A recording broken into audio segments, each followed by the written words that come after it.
everybody, welcome to the back nine coverage of round one of the Glass Blown Open. We're at Opie Lake. We got BigSexy commentary, Jomez Productions videos. Yeah, onto the back nine here with Simon starting off with a fiery 5 down through the first 5. Kind of settled down with a couple bogeys there, but right back in the mix still. And Eagles kind of turned things around after a tough start. Ricky's got a couple bogeys to lead himself into the back nine, but you're kind of picking things up yourself. Yeah, I'm playing solid so far, keeping it in bounds. This is just kind of a straight tunnel. You can do a lot of things here. Just 300 feet, try to stay off the trees. Looks like Eagle has done that perfectly. Probably one of my favorite holes on the course for the technical aspect. It's nice. We didn't really get challenged with too many technical shots. I feel like they had that one short one on the front nine, and then this is really the only other one. Yeah. Needed it to miss that tree. Would have been nice if I missed that tree, but as is, I'll have a thorn bush in my putt and about a 12 meter shot. Yeah. Yeah, there's just enough trees around the green to keep you honest, so that it really forces you to go the straight route here. If you want to play the hyzer that you played, then you're bringing those trees into play. Absolutely. And Simon gets to avoid them and have a little bit shorter putt because he went down the middle. Yeah, my route needed a little more luck, for sure. Mm-hmm.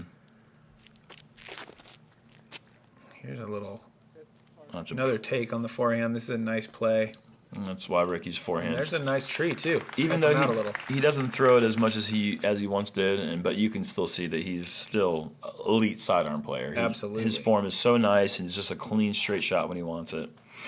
Just clipped a tree there. Couldn't quite straddle as far as I wanted to, thanks to those thorns. The thorns are in the way. It's a bad break. Nice putt from Eagle. Yeah, he's really getting things going here.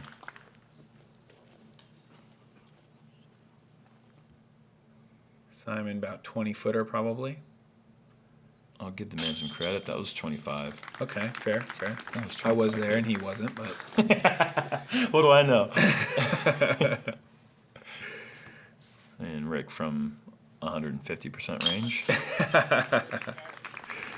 So 3 birdies. I'm going to have to take the lone par here. But yeah, these guys showed me how it's done on this hole. Yeah, it must have been a thorn in the side to see them make that. And then, thorn right in the rear end. Yeah, right there. Yeah, that's a tough one. So now hole 11, par 3? Nope. Maybe listed as a par 3. Yeah, labeled as such. But really, really tough hole, as you're about to see. You've got a couple of gaps to attack off the tee. Mm-hmm. You've got OB down the entire right side and the left, and the trees there on the left before the green are also OB. Yep. And then to top it all off, you got 500 feet of distance on a rock garden. I feel like you have 5 things here. You mentioned the 3 things earlier. You can either have 500 feet, you can have a bunch of OB, you can have a peninsula green, or you can have a tight gap off the tee, but you can't have all 5 and call it a par 3. Yeah, that's pretty tough. I mean, there's so many things here. You got this incredible distance. I can't even imagine somebody going for this off the tee. No. I can't even imagine. And even if they did, there's no chance that with a distance driver that you'd have to throw to get that distance, that you'd be able to stay on the rocks without skipping OB. Yeah. It's asking so much. And it's not only a tough par 4, I mean, it's a quality par 4. Yep. It's a tough shot. For sure. A guy on my card took an 8. There was a 6 on my card, a couple 6s. Yeah. And yeah, I mean it's a Rick. Yeah. It's a challenging hole. Definitely. Simon and Eagle you saw just take big hyzers. Rick went forehand a little inside, but the skip was okay, so he stayed in bounds. Mm-hmm. I'm trying to go a little wider with the forehand, give myself some room, and that's basically what I want out of this hole. I'm not really trying to do anything too special. The shorter tee shot there, like that one right there, gives you a better angle. If you throw it too far off the tee, then you bring these trees into play, and the angle becomes much tougher. Yeah. And that was perfect approach there from Rick. Yeah, great shot. And this peninsula here really brings the wind into play on the putt, so being close is a huge bonus here on this one. This wasn't a fantastic shot. But. And that's one of the tricky things that you have in a rock green does. You really get a lot of interesting kicks that you can't really expect how the disc is going to land. Yeah, it's hard to predict for sure, all the different little pieces of gravel. Oh, Simon almost slung that in there for 2. I thought that was going in. Wow. And this one also made me think it was going in. The eagle really put a good run. It was a little long Just once you can see longer. it from there, but from where I was standing, I was like, man, he almost made that. Yeah. And you can see this is a pretty tricky headwind putt. Little headwind putt. I was pretty happy to make it. I had to move some giant rocks around, so I had some stance that I could stand with flat feet. Right. But yeah, really happy to get that after an upshot that I wasn't very happy with. Oh no. Eagle just a little bit right. Bring that roller coaster of birdies to a halt. Well, I guess that was a par putt, but Yeah. I feel like that's a nice little birdie putt there. Yeah, definitely. And 3 threes and a 4. I'd say you guys played that better than most other cards in the entire field. One stroke from perfect, really. I Yeah. mean, nobody's getting it too, so Right. it was pretty good. And I mean, Eagle's disappointed obviously because he put himself in position, but obviously should be a par 4. We've made our feelings clear. Right. And as much as that one is a par 4, this one's kind of a tweener par 5. Like this one is almost a par 4. I'm all right with this one being a par 5. It's certainly not the hardest par 5 ever. But, No. But I'm fine with it. Obviously, island green, a lot of distance. You got OB right and left, but it's a fairly open drive. You can Right. break off a lot if you want to. And a good long drive leaves you really close to within 250, 300 feet if you get far enough. Oh, Simon just turns it over. Yeah, I think he may have been trying to go for the 3. Yeah, absolutely. But yeah, he got a little much on that. He was really shocked to have that disc. I gotta imagine it was a PD2. Yeah. To have it turn over was really surprising to him. Ricky playing it nice and wide with an overstable disc.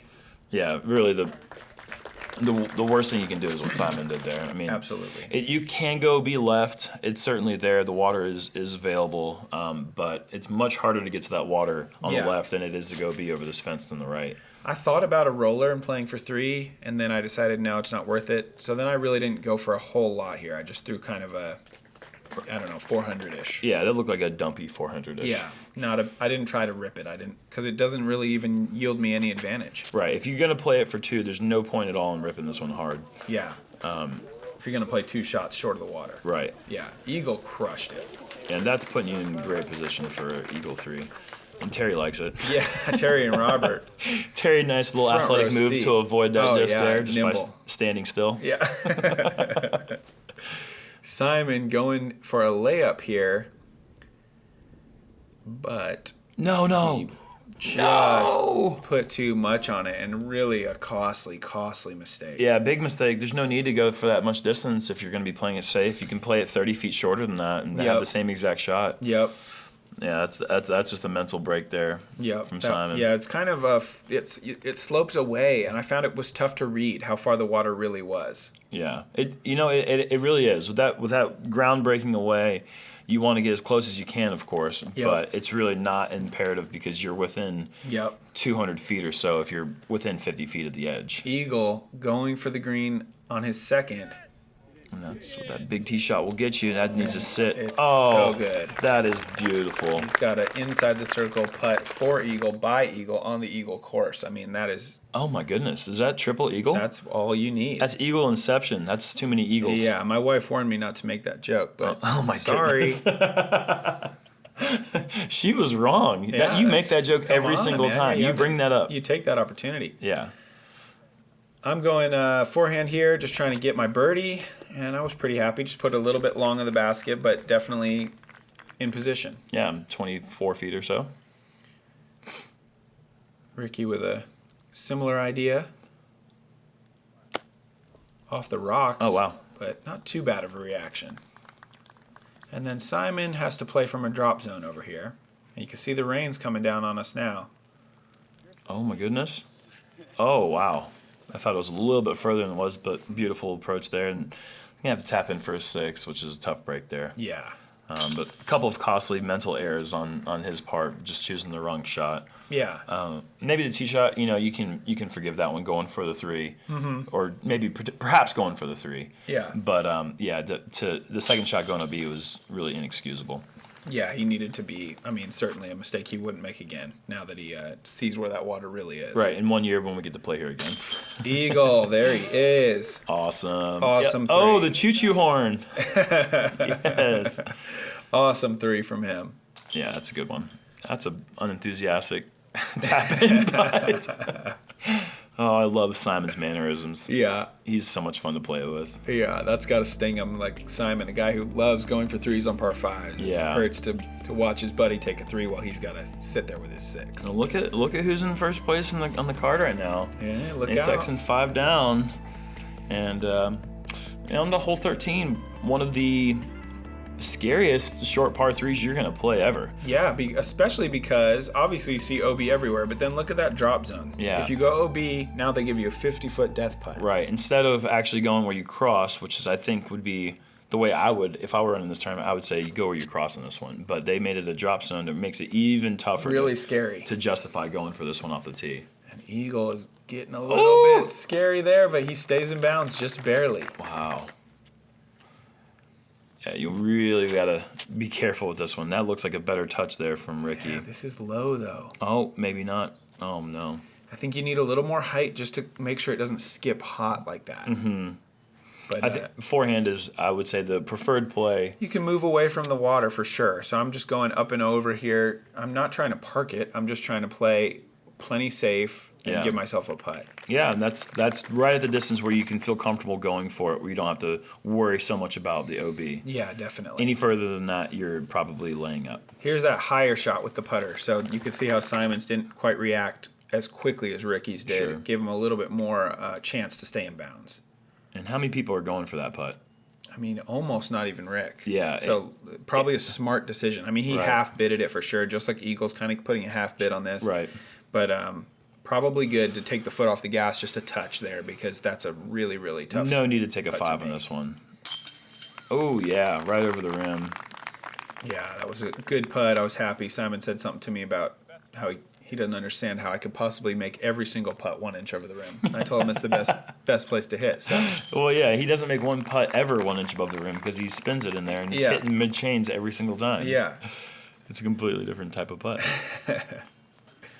Ricky with a annoying bogey there on the short hole. I hope he got his disc back. I saw some people looking for it. I'm not sure, though. That's tough water to get your disc back. I mean, you'll probably come back at some point, but that stuff is usually lost once it goes in there. I lost one on that hole warming up, so I know he's paying a little bit.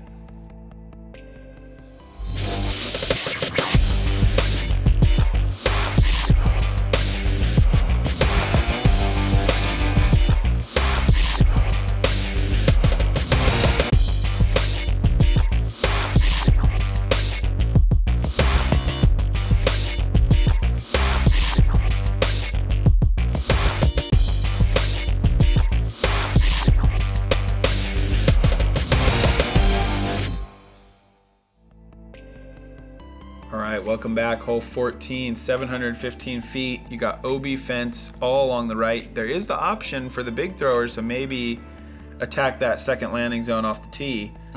But then you've got a really treacherous basket position. Look at that OB flags 8 feet away on that left side. So very, very tough to get in there on the green. I wish you had played a practice round with me because I would have thought about going for that second landing zone. This hole is just a really tricky.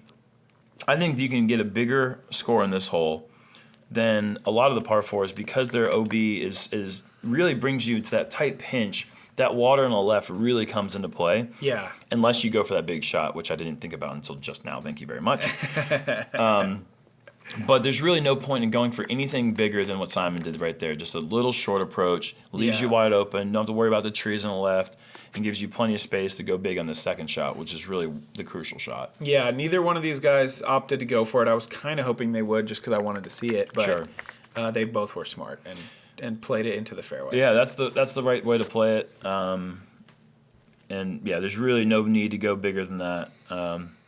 Because if you get left, like Ricky is going here, it makes it a lot trickier. That that fence line really pinches you in towards the water and the wood line there. Yeah. So it makes you kind of want to bite off more to make your approach shorter, Yeah. but you don't need it because the approach is so wide open on the right side that you can really get everything you need on the second shot, as you clearly did here, which is perfect. Yeah, that shot really worked great. That was brand new Thunderbird, new to my bag yesterday. So it did what it's supposed to do, got overstable, and got in there with not too much skip.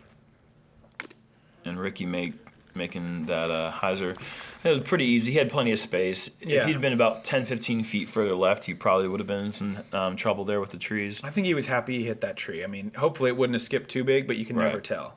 Yeah, I think my only complaint with this course, besides the gravel greens not being mulched over, would be the OB line is, in my opinion, a little bit too close to the left side of this basket. It is very, very close. I mean, I think that if you have an OB line within 15 feet, Eagle just finds the line there. yeah, I find that a little bit too demanding. But I think that the point of it was to just avoid the water line because it can go up and down Yeah.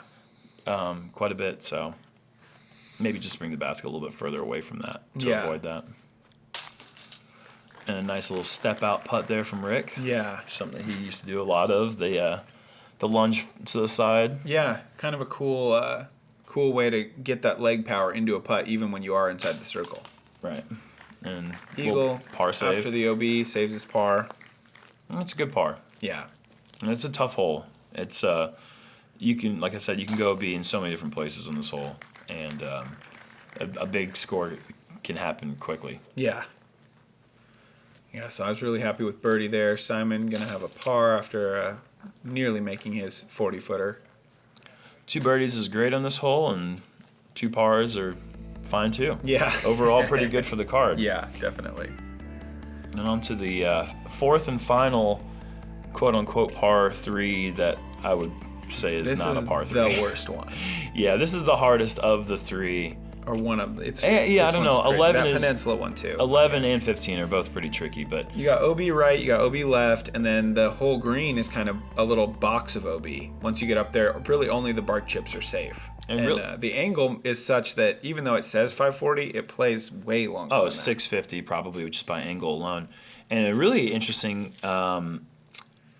feature of this hole is the proximity from the tee pad to that water right in front. Yeah, you have about like a 1 foot area to swing your follow through around before you fall in the water. Players like James Conrad that go full out into their throws are thinking about going for a swim Look at Rick after they here. throw. Rick almost took a swim. He had to kind of fall backwards on his butt. Yeah. Maybe not a big fan of having it that close to the water, but you know, it's one of the things that you see. Maybe you have to account for it and throw halfway back from the tee pad. Totally. Some branches bothering Simon here. Branches versus Simon. Simon wins. And he wins big. Oh, wow. Because this shot. Yeah, he flipped it up nicely, and that's about 500 plus feet probably. Yep. Incredible shot. Yeah. Oh, my goodness. He's actually, like, putting. He's probably 90 feet. Yeah. Somewhere in there. Well, now he's proven that this hole's closer to a par 3 than the rest of us make it look like. Yeah. So that's kind of annoying. Yeah. I mean, someone's got to get the eagle sometimes. Yeah, these 2 guys are good guys to nominate for that job. If you get a 2 on this hole, it is every bit of an eagle. Yeah. And it should be rewarded as such, just by naming it. I know we're just talking about naming things and who really cares, but I think it's important. Yep. I think that that's kind of the fun of it. You know, when you get a 2 on a hole like this, it feels a little bit more special than a birdie. Definitely. I'm just laying up here, try to get to the mulch. Executed perfectly. And Rick, I think, is thinking the same thing. He's going with that harp again, probably. Yep, and the sidearm play brings the more open route into the green. There's a little bit of a few more trees on the right side than there on the left. And did Eagle split those trees? That got away from him. That got away from him, but he got kind of lucky. He got through there. Wow.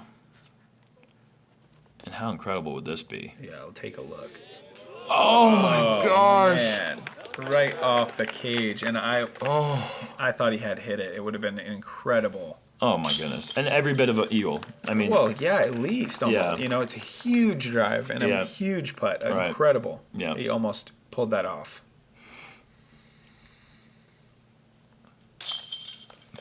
Nice birdie putt there.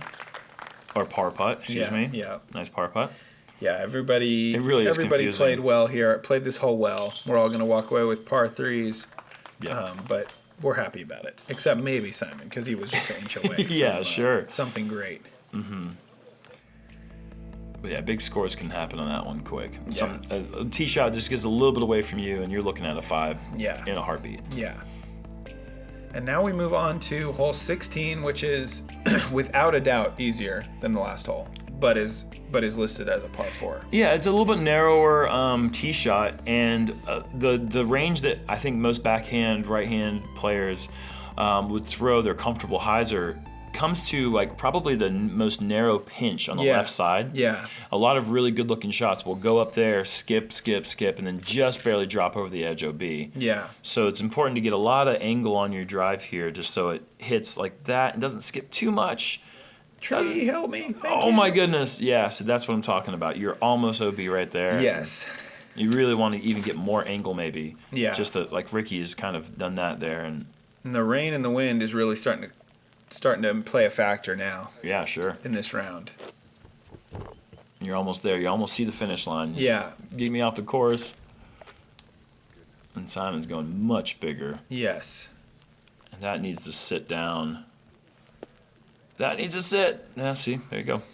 That's that pinch I'm talking about there with that grass. It's just so narrow, and he And it was slopes probably downwards to the OB. right. He's It's probably tough. you need to keep that thing 20 to 30 feet wider to even have a hope. Yeah. Eagle tried to go up the middle with more of a fairway play, but he got the super skip. And there's that pinch. That's the one spot where you really just have no chance of even landing it safe. I mean, you have to land that thing almost flat with zero angle, otherwise it is going to skip every time. Rick was pretty worried about that shot going OB, but it stuck in there for him nicely. I went with my mortar here. Just didn't quite throw it hard enough. Yeah, not quite as committed. Maybe a little bit nervous because of how close Ricky was. Yeah, and the tree there was a lot of out of bounds to think about. Right. I wanted to control it and have not a huge skip. Well, that's a rare shot in the mulch there with those railroad ties protecting it. Nice Yeah. little approach there from Eagle. Yeah, Simon jump putting. From everywhere. Yep, and he's going to be in an easy spot to get his par. He can probably jump putt from 150. Yeah, he can. Easy. Oh, a great putt. Oh, you even got the SloMez. There we go. That's exactly where you want that putt to land. That's beautiful. Yeah, so birdie for me, despite the poor upshot. I was really happy. Simon makes par. Ricky with a really good birdie. Nicely done.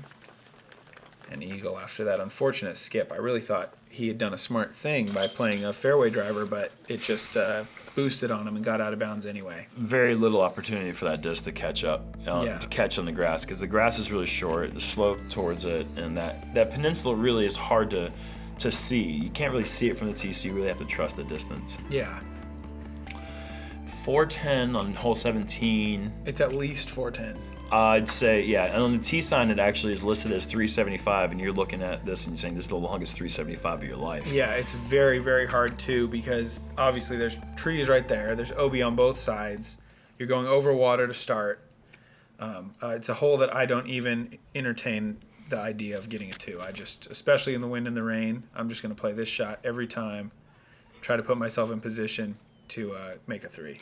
Yeah, I would say just from based on feel alone and seeing practice shots from other players, I feel like this is playing closer to 440. Yeah. And with all the OB that you mentioned, it really is it's an incredible bonus. Yep. I believe there were only 5 twos the entire day on this hole. Wow.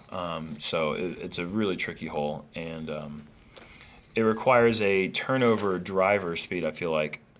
Flex one over and just try to avoid those trees. And Simon looks like he's got a great line on this one. Oh, wow. That needs to sit down now. And he has... Incredible shot. Yeah, he's within 35 feet or so, Yeah. which is a big bonus. And if you have the forehand to get there, that's huge. Yeah, it's crazy. I mean, Eagle has a monster forehand, like maybe the longest forehand on the tour. Yeah, it's crazy how fast that kind of developed, because it was just a forehand that was kind of wild about a year ago, and now Yeah. he's really worked on it a bunch. Is that good? No. Okay, so yeah, I guess you wanted to go on the other side. Other side of the trees. Other side of the trees. Yeah, the trees won't be in the way if you're past them. Okay, yeah. So next year. Okay. Surprising there from Nate. And Yeah. Ricky said, I'm going to throw it back in. Smarter play. Yep. Eagle going a little long, but wide open, no trees. Yep, no trees in the way. Yeah. On that side. Simon, big time too. Oh, yeah. And he gets a SloMez too, deservedly so. Awesome. Yeah, hearted. That is a bonus too, for sure. Mm-hmm. I got to go to a knee here. Try to get through the trees. Oh, my goodness. You let that up. You made me think that you were going to miss that putt. I did that on purpose. You did that. You created drama. Yep. That's for the fans. You did a great putt there. Well done, sir. Thanks. And a good putt from Eagle, making his 3. And then Ricky with a pretty short. I'm a little off balance on a couple of these putts I've seen. This is probably the third putt of this round where I feel like he was maybe not as comfortable as he normally. He always looks so comfortable. Yes, he does. And not as comfortable today. Pretty amazing too from Simon though. Yeah, that's a big time bonus for sure, and that's leading into the end of this round. Playing a quality round so far, that's going to help you get the momentum to finish out on hole 18. Yeah, hole 18. One last peninsula, man, over the water. Little over 300 feet. Bunch of drop zones in play if you make a mistake. So we're just trying to make sure that we clear this water and stick it on the gravel. Man-made disc golf right here. Bunch of peninsulas, an island shot, and rocky greens. And Simon almost spikes that one 5 feet further. We might have seen some metal. That would have been cool. I'm going Firebird here, just trying to make sure I get on it. I need to throw it out to the left, and I don't really do that. So it's going to fly pretty far right. It needs to hit something. But luckily, there's a lot of room over there. Yeah. Those rocks, they for the most part, they catch. You think it's going to be a huge skip, and then most of the time it's not, but every once in a while it is. Yeah, exactly. You never really know. It's kind of the X factor there. But it's nice to be on the green there, putting for your 2. Ricky with a very similar shot to Simon. And Eagle with a high-speed driver might have been the smarter play than what I did because he was able to swing it on pure hyzer, right? Put it right up there on the green. Yeah, I think that is the play on this one, just to kind of knife one down there and just expect that you're not going to get that big of a skip. Yeah. Ooh. A miss-putt. Yeah, that was not good. I really wanted to make that, finish out the round. I felt like I'd been putting really strong. But missed it and actually kind of rolled away a little to where it was a little stressful. A nice little dagger putt there from Rick. Good way to finish the round out. Not the round he was probably looking for, but 55 still a quality score. Yes. Simon with a nice birdie finish. Oh, wow. To kind of salvage his round despite a few OBs. Yeah, salvaged the round. One off hot score.